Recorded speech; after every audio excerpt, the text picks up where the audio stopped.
Bismillahirrahmanirrahim. Assalamualaikum warahmatullahi wabarakatuh. Innal hamdalillah nahmaduhu wa nasta'inuhu wa nastaghfiruh wa na'udzu billahi min syururi anfusina wa min sayyiati a'malina. May yahdihillahu fala mudhillalah wa may yudlilhu fala hadiyalah. Asyhadu an la ilaha illallah wahdahu la syarikalah wa asyhadu anna Muhammadan abduhu wa rasuluh la nabiyya ba'dah amma ba'du. Perkenalkan, nama saya Nurul Hikmatus Shalihah, Prodi Ilmu Al-Quran dan Tafsir Universitas Ibnu Khaldun Bogor. Di sini saya akan menjelaskan tafsir tahlili Quran Surat An-Nisa ayat 58 sampai dengan 60 guna memenuhi tugas UAS dengan mata kuliah Tafsir Tahlili, dosen pengampu Ustadz Dr. Mukhrij Sidiki MAG. Baik, langsung saja. Di dalam surat An-Nisa ayat 58 sampai dengan ayat 60 Allah berfirman yang berbunyi, A'udzu billahi minasyaitonir rajim. Bismillahirrahmanirrahim. Innallaha ya'murukum an tu'addul amanati ila ahliha wa idza hakamtum bainan nasi an tahkumu bil 'adl. Innallaha ni'ma ya'idukum bih. Innallaha kana sami'an basira. Ya ayyuhalladzina amanu athi'ullaha wa athi'ur rasula wa ulil amri minkum. Fa in tanaza'tum fi syai'in farudduhu ilallahi war rasul. In kuntum tu'minuna billahi wal yawmil akhir, dzalika khairu wa ahsanu ta'wila. Alam tara ilal ladzina yaz'umuna annahum amanu bima unzila ilaika wa ma unzila min qablika yuriduna an yatahakamu ila at-taghuti wa qad umiru an yakfuru bih wa yuridu asy-syaitanu an yudhillahum dhalalan ba'ida. Nah, di ketiga ayat tersebut terdapat asbabun nuzul. Yang pertama pada ayat 58, ketika dahulu Ali hendak mengambil paksa kunci Ka'bah kepada Utsman bin Thalhah. Kemudian sebenarnya ketika Utsman tahu bahwa Ali ini disuruh oleh baginda Nabi Muhammad SAW, maka sebenarnya Utsman pun ingin memberikannya gitu. Nah, kemudian Ali pun mengadukannya kepada baginda Nabi Muhammad SAW, dan kemudian Nabi pun menyuruh Ali untuk mengembalikan kunci tersebut kepada Utsman. Namun ternyata kemudian Rasulullah pun bersabda, ya, membacakan ayat ini kepada Utsman. Maka Utsman pun keheranan gitu ya, mendengar ayat ini, maka langsunglah Utsman pun masuk Islam. Kemudian di ayat 59, ya, dahulu ketika Abdullah bin Huzafah ketika sedang marah, ya, Abdullah pun menyuruh pasukannya untuk masuk ke dalam api, ya, tetapi pasukan tersebut ada yang sebagian mau mengikuti dan sebagian lagi tidak mau mengikuti. Nah, ayat 60 ini berkenaan dengan Abu Barzah al-Aslami, yang mana ia ini menjadi hakim atau dukun ketika ada kaum Yahudi yang bersengketa. Nah, suatu ketika umat muslim pun mengikuti untuk meminta solusi dan mendatangi kepada hakim tersebut. Maka ayat ini turun untuk melarang umat muslim datang kepada dukun tersebut ketika meminta solusi. Pembahasan selanjutnya itu adalah uraian tafsir tahlili. Bismillahirrahmanirrahim. Innallaha ya'murukum an tu'addul amanati ila ahliha. Sesungguhnya Allah menyuruh kamu menyampaikan amanah, artinya adalah kewajiban-kewajiban yang dipercayakan kepada pemiliknya, yakni seseorang yang berhak menerimanya. Maka di dalam ayat ini mengandung dasar pemerintahan. Yang pertama adalah amanah. Jadi seorang pemimpin ini harus amanah. Nah, amanah ini terdapat 3 ya, yaitu amanah terhadap hak Allah, kemudian diri sendiri dan juga orang lain. Nah, yang mana amanah ini juga dapat disebut sebagai titipan yang harus dijaga. Jadi seorang pemimpin ini harus amanah gitu ya. Kemudian wa idza hakamtum bainan nasi an tahkumu bil adl.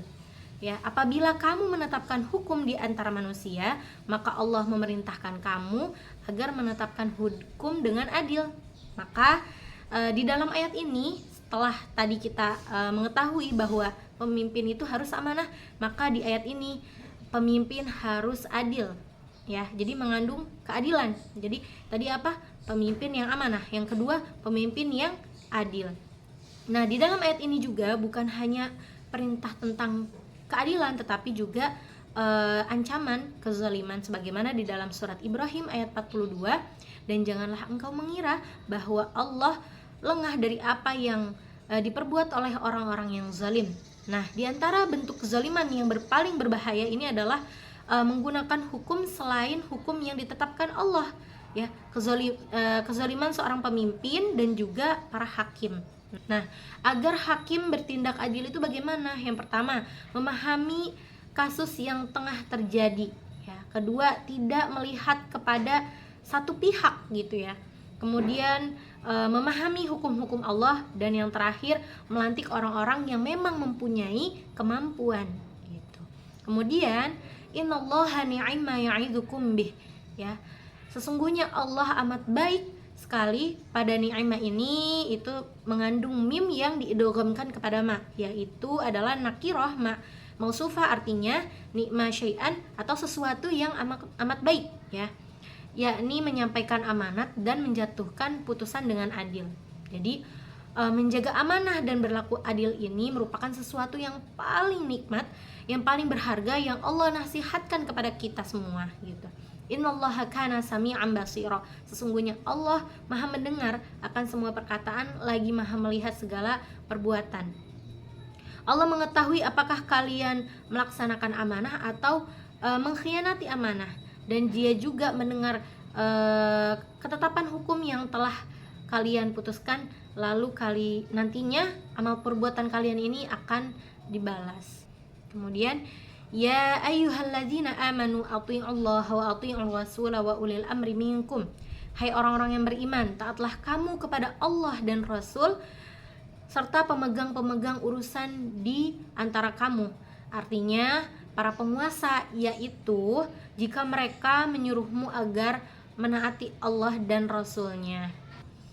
Jadi di ayat ini mengandung perintah untuk taat kepada ketiga, yaitu yang pertama taat kepada Allah, yang kedua taat kepada Rasul, dan yang ketiga taat kepada ulil amri. Nah, jadi setelah kita mengetahui dasar pemerintah yang pertama itu adalah pemimpin yang amanah, yang kedua pemimpin yang adil, maka yang ketiga ini adalah taat kepada ketiga tersebut, yaitu kepada Allah, Rasul, dan juga ulil amri, ya. Kemudian fa in tanaza'tum fi syai'in farudduhu ilallahi Rasul. Dan jika kamu berbeda pendapat atau bertikai paham tentang sesuatu, maka kembalikanlah kepada Al-Quran dan Sunnah. Artinya selidikilah hal itu kepada keduanya. Nah, jika memang tidak ada pada keduanya, maka kembalikanlah kepada qiyas gitu. Kemudian in kuntum tu'minuna billahi wal yaumil akhir, yakni jika kamu benar-benar beriman kepada Allah dan hari akhir. Maka di dalam ayat ini terdapat solusi bagaimana ketika ada pertentangan, maka harus dari Al-Quran dan Sunnah. Namun jika memang tidak ada, itu boleh dengan qiyas. Kemudian sebagaimana di dalam surat An-Nisa ayat 65, maka demi Tuhan mereka tidak beriman sebelum mereka menjadikan engkau Muhammad sebagai hakim dalam perkara yang mereka perselisihkan. Dzalika khairu wa ahsanu ta'wila. Demikian itu artinya mengembalikan pada keduanya itu lebih baik bagi kamu daripada bertikai paham dengan mengandalkan pendapat manusia dalam merupakan rujukan yang sebaik-baiknya. Kemudian alam tara ilal ladzina yaz'umuna annahum amanu bima unzila ilaika wa ma unzila min qablik yuriduna ayyatahakamu ila taghuti wa qad umiru ayyakfuru bih.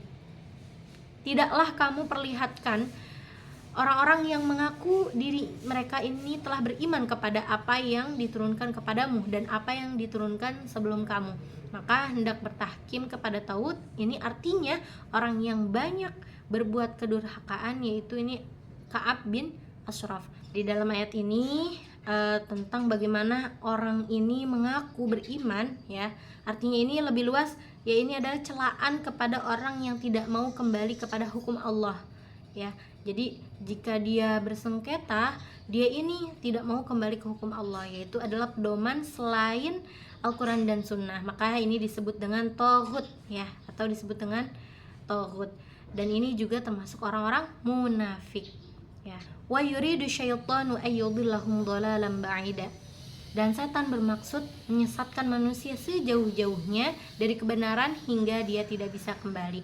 Maka kalau hal ini sudah terjadi, mereka ini termasuk anak muridnya syaitan. Nauzubillahi min dzalik. Maka kontekstualisasi ayat dengan kondisi kekinian, yang pertama adalah pemimpin yang amanah. Seorang pemimpin ini harus mampu mengutamakan kepentingan bersama dibandingkan kepentingan sendiri. Yang kedua, pemimpin yang adil. Jadi seorang pemimpin ini mampu memberikan keputusan yang adil atau kebijakan yang adil, gitu ya. Tidak memandang status sosial atau hubungan kekerabatan dan sebagainya. Dan yang ketiga yaitu adalah taat kepada Allah, Rasul, dan juga ulil amri. Jadi jika memang ada pertikaian di antara kita, maka kembalikanlah solusi itu kepada Al-Quran dan Sunnah. Mungkin cukup sekian yang dapat saya sampaikan, kurang lebihnya mohon maaf. Billahi taufiq wal hidayah. Wassalamualaikum warahmatullahi wabarakatuh.